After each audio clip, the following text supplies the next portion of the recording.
LPU ప్లేస్మెంట్ల రికార్డులు సృష్టిస్తోంది. Final year student 2.5 కోట్ల ప్యాకేజ్ పొందుతున్నారు. 1700 మందికి పైగా ఎల్పీయూ స్టూడెంట్స్ 10 లక్షల నుంచి 2.5 కోట్ల ప్యాకేజెస్ పొందారు. విద్యా విప్లవం ప్రారంభమైంది లవ్లీ ప్రొఫెషనల్ యూనివర్సిటీలో.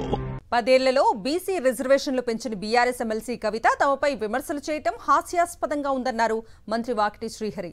తాము 42% రిజర్వేషన్లను ఇస్తామంటున్నామని, అంతకంటే ఎక్కువ ఇస్తామని వారు సవాల్ చేస్తే బాగుండేదని ఎమ్మెల్సీ కవితకు కౌంటర్ ఇచ్చారు.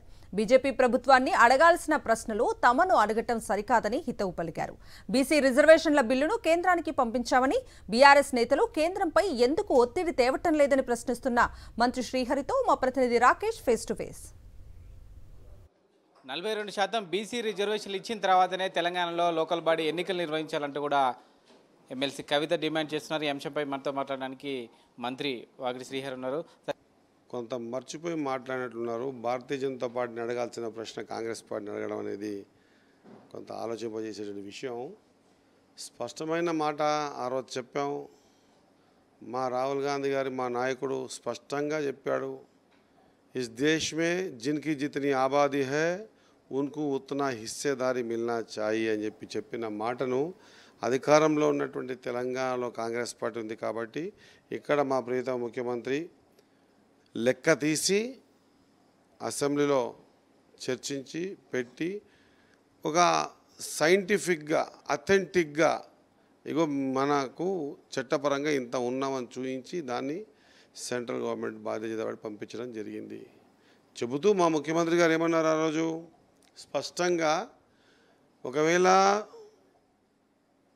షెడ్యూల్ 9లో యాక్సెప్ట్ అయితే సంతోషం, యాక్సెప్ట్ కాకుండా కూడా 42% బీసీలకు రిజర్వేషన్ మేము ప్రకటిస్తామని అన్నాడు. కాబట్టి నేను సోదరిమణి కవిత గారికి తెలియజేస్తా ఉన్నా, దయచేసి 42% మేము ఇస్తూ ఉన్నాం కదా, ఆ 42% మేము కూడా ఇస్తామని చెప్తే బాగుంటుండేనేమో అని నాకు అనిపిస్తూ ఉంది. కాబట్టి రాజకీయాల లేదా మాటల గారడి కొంత కింద మీ చేసేదో మాట్లాడి ఏదో చేద్దామనేది కాదు.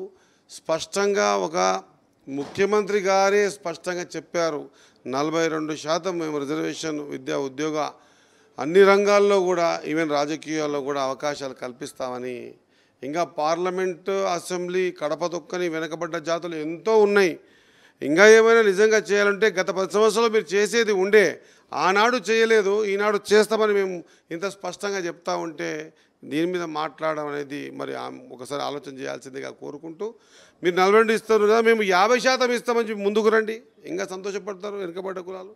అంతేగాని ఈ మాటకు ఆ మాట, ఆ మాటకు ఈ మాట, మాటల గాడి చేయడం అనేది కరెక్ట్ కాదని తెలియజేసుకుంటూ, ఖచ్చితంగా రేపు లోకల్ బాడీస్లో కానివ్వండి ఇతర అన్ని రంగాల్లో కూడా 42% బీసీలకు ఇచ్చి తీరుతామని మరొకసారి తెలియజేస్తూ ముగిస్తా ఉన్నాను. నేను కార్యక్రమం చేద్దామంటే దాదాపు ఎన్నిసార్లు అరెస్ట్ అయినా ఒకసారి లెక్క తీయండి. ఇప్పుడు ఎవరైనా అరెస్ట్ అయినా చూసుకొని దాన్ని బట్టి తెలుస్తూ ఉంది ఎవరి అబద్ధాలు మాట్లాడుతున్నారు. Thank you. ఇది మొత్తానికైతే తెలంగాణలో ఖచ్చితంగా 42% రిజర్వేషన్లు ఇచ్చి తీరుతాం. ముఖ్యంగా కేంద్ర ప్రభుత్వం సహకరించకపోయినా పార్టీ పరంగా ఇస్తామంటూ కూడా మంత్రి వాకిటి శ్రీహరి చెప్తున్నారు. కవిత అంతకంటే కాంగ్రెస్ పార్టీ కంటే ఎక్కువ రిజర్వేషన్లు ఇస్తామని హామీ ఇస్తే బాగుంటుంది, కానీ అనవసరమైన విమర్శలు చేయొద్దంటూ కూడా హితవు పలుకుతున్నారు. కెమెరా పర్సన్ వినోద్తో రాకేష్ రెడ్డి, సాక్షి న్యూస్, హైదరాబాద్.